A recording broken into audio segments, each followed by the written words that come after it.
Hello friends, welcome my channel. আমি লিলু পেয়ে আসবে আপনাদের সাথে প্রতি সপ্তাহের মধ্যে আজ আবার হাজির হয়েছে আপনাদের সামনে আমার চ্যানেল নতুন ভিডিও নিয়ে। আজকে আমি গত সপ্তাহে আমি দেখিয়েছিলাম এক্সেলের নতুন ট্রিক্স শিখিয়েছিলাম, যেগুলো আপনারা খুব সহজ পদ্ধতিতেই কোনো কঠিন কাজকে সহজভাবে করতে পারবেন। ঠিক তেমন আজকে আবারও হাজির হয়েছে আপনাদের সামনে ওই একই রকম জিনিস নিয়ে। এক্সেলে আমরা দেখবেন সহজে যোগ করে থাকি। যোগটি কীভাবে করে থাকি? সামের সূত্র প্রয়োগ করে বিটু মানে প্রথম সিরিয়াল নাম্বার দিই, তারপরে আমার লাস্টে যে সিরিয়াল নাম্বারটি সে লাস্টের সিরিয়াল নাম্বারটি দেওয়া হয় এবং দেওয়ার পর সেটাকে ফর্মুলা ইউজ করে করতে হয়। আজকে আমি আপনাদের দেখাবো ওই যে এত কিছু কষ্ট করে টোটালে অঙ্ক সূত্র প্রয়োগ করতে হচ্ছিলো, সূত্র ভুল হয়ে গেলে আবার ভুল দিচ্ছিলো, টোটাল ভুল দেখাবে।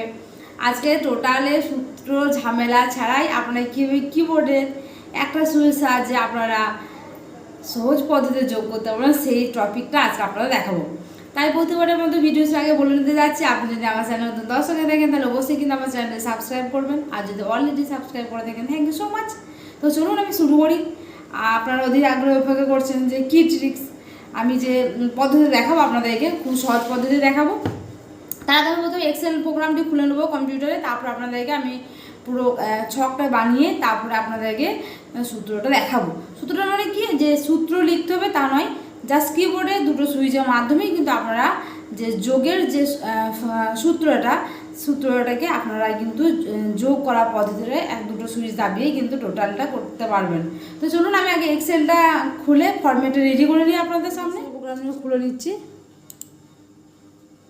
স্টার্টে ক্লিক চলে যাবো। এখানে দিচ্ছে না, হ্যাঁ দিয়েছে মাইক্রোসফট অফিস এক্সেল। যেহেতু আমি এটা বারবার ইউজ করছি, এক্সেলে কাজ হচ্ছে বলে আমার এখানে সামনে স্টার্টে ক্লিক করি কিন্তু প্রোগ্রামটা দিয়ে দিচ্ছে। নাহলে কী করতে হবে, অল প্রোগ্রামে ক্লিক করতে হবে। প্রোগ্রামে ক্লিক করার পর মাইক্রোসফট অফিস থেকে মাইক্রোসফট অফিস ওয়ার্ড 2007 যেমন করছিলাম সেরকম মাইক্রোসফট অফিস এক্সেল 2007 অপশানে ক্লিক করলেই কিন্তু আপনাদের পেজটা খুলবে। দেখুন এক্সেলের পেজ খুলে গেছে।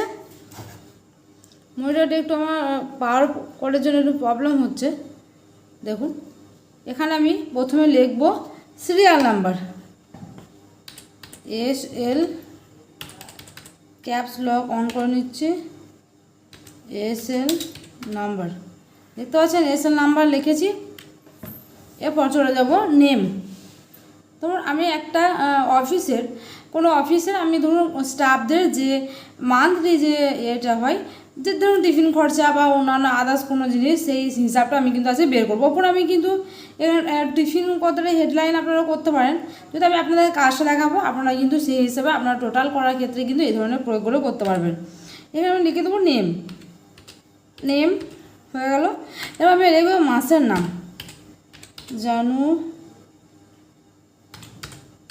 ফেব্রুয়ারি, মার্চ, এপ্রিল, মে, এভাবে পরপর আমি লিখে নেব। দেখুন আমার এখানে ফেব্রুয়ারি ঘরটা একটু বাড়াতে হবে, পাশে ঘরে ক্লিক করবো, একটু বাড়িয়ে নেব। জানুয়ারি, ফেব্রুয়ারি, মার্চ, এপ্রিল, মে, জুন, জুলাই, আগস্ট, সেপ্টেম্বরটা একটু বাড়াবো, অক্টোবর, নভেম্বর, ডিসেম্বরে একটু বাড়িয়ে নেব।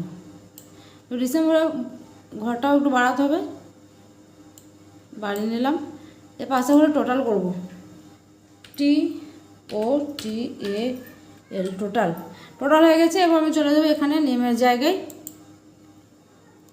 নেমের আগে আছে সিরিয়াল নাম্বার, ঘরটা আমাকে টেনে নিয়ে চলে এলাম। সিরিয়াল নাম্বার 1 2 3 4 5 6 7 8 9 10, ধরুন আমি 10 জনের করবো। এখানে এবার নামগুলো আমি লিখবো। তার আগে আমি একটু বোল্ড করে নিই, দাঁড়ান দেখতে সুন্দর লাগবে। বোল্ড করে নিচ্ছি, তাহলে বুঝতে পারবেন। দেখুন বোল্ড করে নিয়েছি। এবার নেমের জায়গায় নেমে ঘরটা একটু বাড়িয়ে নেবো। আমি এক এক করে নামগুলো লিখি। কী নাম লিখবো? ধরো রমজান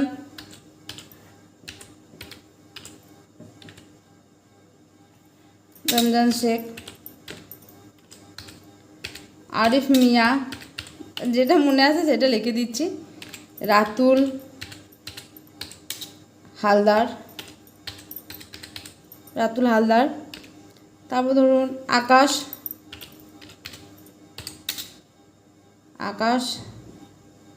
শেখই দিয়ে দিলাম। তারপরে দেবো রনিত সাহা। তারপর কি নাম দেবো, নাম খুঁজে পাচ্ছি না। তারপরে পূজা দাস, প্রিয়াঙ্কা দাস, প্রিয়া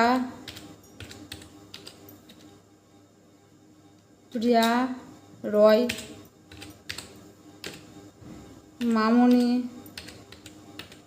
মামনি খাতুন দিয়ে দিলাম। আর একটা বাকি আছে, এবার দিলাম আমার নামটাই দিলাম, নীলুফা ইয়াসমিন, সবে লাস্টে আমার নাম দিলাম। এবার আমি কী করবো, এখানে একটা খরচায় আমি ধরুন আমার রমজানের থেকে জানুয়ারিতে কত খরচা, ধরুন 365 বা 356 বা 75 বা 751 রাখলাম, 245। আমি আন্দাজে একটা সংখ্যা কিন্তু ওর মান্থলি ওয়াইজ বসাবো। দেখুন হয়ে গেছে, ডিসেম্বর হয়ে গেল। ঠিক সেম পদ্ধতিতে বাকিগুলো বসিয়ে নেবো আমি। দেখুন মোটামুটি আমি সবগুলোকে টাইপ করে নিয়েছি। টাইপ করতে সময় লাগছে কারণ সংখ্যা বসাচ্ছে। তো দেখুন আমার কিন্তু সব ঘরে কিন্তু সংখ্যা বসানো হয়ে গেছে। এখানে 48 বসিয়েছি, বসানো হয়ে গেছে, একটু চেঞ্জ করে নেবো, হয়ে গেল। কারণ সবগুলো 3 অক্ষর সংখ্যা আমি দিয়েছি, তাই সবগুলো 3 অক্ষর সংখ্যা দিলাম। দেখুন ডিসেম্বর আপ টু ডিসেম্বর পর্যন্ত আমি এখানে মাউস পয়েন্টারটা সরিয়ে দেখাচ্ছি আপনাদেরকে। দেখুন টোটালে ঘরটা দেখতে পাচ্ছেন। টোটালে ঘরে আমরা কী করতাম, যখন আমরা টোটালের সূত্র যে প্রয়োগ করতাম, সমান চিহ্ন, সাম, বিটু মানে আমার যে ঘরটা সেলটা শুরু হচ্ছে, আপনারা যদি দেখে থাকেন আমি টোটালের যে সামের যে সূত্রটা, সেটা আমার একটা ভিডিও আছে এক্সেলে, সেটা আপনারা দেখতে পারেন, সেই হিসেবে করতে পারেন। তার সঙ্গে এটা আমি কি শর্টকাট সিস্টেম দেখিয়ে দিচ্ছি, সবগুলোই আপনারা জেনে রাখবেন। শর্টকাট অবশ্যই সবসময় করা, যখন কাজের বিশেষে করবেন, না হচ্ছে কিন্তু পুরো ডিটেলসে জেনে রাখা কিন্তু ভালো। তাই ওখানে আপনার একটা ভিডিও দেওয়া আছে, প্লাস আজকে এই ভিডিওটা আমি আপনাদের দিচ্ছি। এটা কিন্তু আপনারা খুব সহজেই কিন্তু করে নিতে পারবেন। তো চলুন আমার দেখা হয়ে গেলো, সবগুলো লেখা হয়ে গেলো, টোটাল করে আমি কিন্তু মাউস পয়েন্টার রেখেছি। এরপর আমি কী করবো, দেখুন আমি কী করবো, একদম টোটালে ঘর থেকে এই যে দেখতে পাচ্ছেন টোটালে ঘরে মাউস পয়েন্টার থেকে একদম এই পুরো সেলটাকে আমি কিন্তু সিলেক্ট করে নিয়েছি। দেখতে পাচ্ছেন, আমি নিচে দেখাই আপনাদেরকে। দেখুন আমার এই যে পুরো 1 নাম্বার যে রমজান শেখের যে পুরো ঘরটা বা সেলগুলি, আমি দেখুন এক চান্সে সবগুলোকে সিলেক্ট করে নিয়েছি। দেখতে পাচ্ছি সিলেক্ট করা হয়ে গেছে। আমি সবগুলোই কিন্তু করিনি, আমি কী করেছি, একটা ঘরকে প্রথমে সিলেক্ট করি। দেখুন আপনারা দেখাই, কাছ থেকে দেখাচ্ছে। দেখুন আমি কিন্তু লম্বা করে এই যে পুরো ঘরটা কিন্তু আমি সিলেক্ট করে নিয়েছি। সিলেক্ট করার পর আমি কী করবো, এই কিবোর্ডে দেখতে পাচ্ছেন, এবার দেখায় আপনাদেরকে, ALT সুইচে দেখতে পাচ্ছেন, ALT অল্টার, তার সঙ্গে যে অটো সাম চিহ্ন, সমান চিহ্ন দেখতে পাচ্ছেন, এই প্লাস চিহ্নটা, এটা দেখতে পাচ্ছেন, দেখায় আপনাদেরকে এই যে সমান চিহ্নটা দেখতে পাচ্ছেন, SUM সাম, আমরা যখন সাম সূত্র সমান চিহ্ন দিই, এই চিহ্নটা মানে প্লাস চিহ্নটা, তার সঙ্গে প্লাস চিহ্ন এবং সমান চিহ্ন একসঙ্গে আছে। আমি প্রথমে কী করবো, অল্টার, এক হাতে করে অল্টা দাবাচ্ছি। দেখুন এই অলটা দাবিয়েছি, দেখুন বুড়ো আঙুলটা দিয়ে আমি অলটা দাবিয়েছি, তার সঙ্গে এই প্লাস চিহ্নটা দাবালাম। তাহলে দুটোকে আমি একসঙ্গে দাবানোর সঙ্গে সঙ্গে দেখুন আপনারা এখানে দেখতে পাচ্ছেন টোটালে ঘরটা। দেখুন আমার টোটালে ঘরটা কিন্তু হয়ে গেছে। এরপর আবার সেকেন্ড অপশানে করতে গেলে আমি এটা আবার ক্লিক করে নিলাম, টেনে সিলেক্ট করে নিয়েছি। দেখুন পুরো আমার আরিফ মিয়াটা সিলেক্ট করা গেছে। আমি এখানে পাচ্ছি দেখুন অল্টার প্লাস, টোটালের দিকে আপনাদের দেখাই তাহলে বুঝতে পারবেন। এখানে নাম সরিয়ে দিচ্ছি, ডান দিকে সরিয়ে দেখুন এই ব্ল্যাঙ্ক আছে ঘরটা, আমি দাবাচ্ছি কিবোর্ড থেকে অলটা, তার সঙ্গে সমান চিহ্ন। দেখুন আমার কিন্তু টোটাল আবার হয়ে গেছে।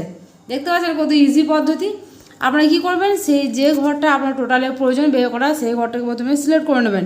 সিলেক্ট করার পর কিবোর্ড থেকে মানে পুরো সেলটা একদম সেল নাম্বার নাম থেকে শুরু করে একদম জানুয়ারি থেকে একদম ডিসেম্বর, তার সঙ্গে টোটালের ঘরটা পুরোটা আমি কিন্তু সিলেক্ট করে নিয়েছি। সিলেক্ট করে নেওয়ার পর কিবোর্ড থেকে ALT প্লাস ওটা দাবিয়ে থাকবেন, তার সঙ্গে যে প্লাস বা সমান চিহ্ন একসঙ্গে আছে ওটা দাবাবেন। দুটো সুইচকে কিবোর্ডে দুটো সুইচকে একসঙ্গে প্রেস করলেই কিন্তু আপনার পুরো সূত্রটা বা টোটালের সংখ্যাটা চলে আসবে। আমি কী করবো, এই ঘরটাকে প্রথমে সিলেক্ট করে নিলাম। দেখুন 3 নম্বর ঘরটা সিলেক্ট করে নিয়েছি। আমি দাবাচ্ছি কিবোর্ড থেকে, দেখুন কিবোর্ড থেকে অল্টার, তার সঙ্গে প্লাস চিহ্ন দাবালাম, সঙ্গে সঙ্গে দেখুন চলে এসেছে। আমি কিন্তু সেম পদ্ধতিতে পুরোগুলোই এভাবে কিন্তু আমি সিলেক্ট করে নেবো। অল্টার প্লাস চিহ্ন হয়ে গেছে, এটাও যোগ, আবার এটা দাবালাম, এটা হয়ে গেছে অল্টার, তার সঙ্গে প্লাস দেখুন আমার যোগ হয়ে গেছে। আর এটা সেম পদ্ধতিতে অল্টার প্লাস চিহ্ন, কত সহজ বলুন আপনারা। আপনারা কিন্তু খুব সহজেই কিন্তু টোটাল বের করতে পারবেন। আপনারা চাইলে আমার ভিডিওটা সেভ করে নিতে পারেন, এবং অবশ্যই বন্ধুদের সাথে শেয়ার করবেন। আপনার যদি ভালো লেগে থাকে তাহলে অন্যদেরকেও দেখার সুযোগ করে দেবেন। দেখুন আমি এটাও করে নিলাম, অল্টার প্লাস চিহ্ন দাবিয়ে। দেখুন আমার খুব সহজ পদ্ধতি হয়ে গেছে। একদম পুরো ঘরটা করে নিচ্ছি, নীলুফার ইয়াসমিনের ঘরটা করে নিচ্ছি, হয়ে গেছে। দেখুন আমার সব কিন্তু টোটাল হয়ে গেছে, দেখাচ্ছে আপনাদের একদম কাছে থেকে। দেখুন টোটালে ঘরটা দেখতে পাচ্ছেন, কমপ্লিট, পুরো কমপ্লিট। তাহলে আপনারা কিন্তু চাইলে এইভাবে কিন্তু এই শর্টকাট সিস্টেমে কিন্তু আপনারা টোটালটা করে নিতে পারেন। আশা করি আমার ভিডিওটা আপনাদের ভালো লাগবে, কারণ আমি খুব সহজ পদ্ধতিতে কিন্তু আপনাদেরকে বোঝানোর চেষ্টা করলাম। আপনারা কিন্তু এইভাবে কিন্তু আপনারা কিন্তু যে যোগ করা যে সূত্রটা বা যোগ করা যে হেপা, সেটা না করে কিন্তু আপনারা খুব সহজ পদ্ধতিতে এই ফর্মুলাটা ইউজ করলে কিন্তু আপনারা যতগুলো যোগ বিয়োগ যাই আছে যোগ আছে, আপনারা কিন্তু এভাবে যোগগুলো করতে পারবেন, কোনো অসুবিধা নেই, কোনো ঝামেলা পাওয়াতে হবে না। আপনাদের সূত্র ভুলে যাওয়ার চান্স থাকে, যে সূত্র ভুলে যায়, কোন সেলটার কী নাম, B2 হচ্ছে কি না, বা কোন সেল থেকে আমার শুরু হচ্ছে, সেটা অনেকে গোলমাল লেগে যায়। সেসবে কিন্তু ওই ঝামেলাটা ছাড়াই কিন্তু আপনারা সহজ পদ্ধতিতে কিন্তু যোগটা করে নিতে পারবেন। তাহলে এখন ডিজিটাল ইন্ডিয়ার যুগ, সব কিছু সব প্রসেস আগে, এটা আপনারা একদম এগিয়ে গেলেন। আপনারা এই ভিডিওটা যদি দেখেন তাহলে আপনারা খুব সহজ পদ্ধতিতে কিন্তু আপনারা যোগফল নির্ণয়টা করে নিতে পারবেন। আর কথা বাড়িয়ে ভিডিওটা বড় করতে চাইছি না। অবশ্যই আমার যদি ভিডিওটা আপনার ভালো লেগে থাকে তাহলে অবশ্যই একটা লাইক করবেন, এবং তার সাথে আপনার বন্ধুর সাথে শেয়ার করবেন, এবং প্লিজ প্লিজ প্লিজ আমার চ্যানেলটি সাবস্ক্রাইব করবেন। আপনাদের সাপোর্ট ছাড়া আমরা আগাতে পারবো না। আর পরবর্তী ভিডিও পেতে আমার সাবস্ক্রাইব করার পর নোটিফিকেশান বেল আইকনটি প্রেস করে রাখবেন, অল করে রাখবেন। তাহলে আমি যখন ভিডিও দেবো তখনই কিন্তু আপনার ফোনে নোটিফিকেশান আকারে সেই মেসেজ চলে যাবে, আপনারা বুঝতে পারবেন, এবং সঙ্গে সঙ্গে কিন্তু আপনারা ভিডিও দেখতে পারবেন। তা আজকের ভিডিওটা আমি এখানেই শেষ করছি। সকলে ভালো থাকবেন, সুস্থ থাকবেন। আর প্রথমে বলতে ভুলে গেছি, আজকে যেহেতু নববর্ষ, মানে 1431 সাল শুভ নববর্ষ, সকলকে জানাই বাংলার শুভ নববর্ষ, এবং সকলে ভালো থাকুন, সুস্থ থাকুন, এই শুভেচ্ছা জানাই। ভালো থাকবেন, সুস্থ থাকবেন, খোদা হাফেজ।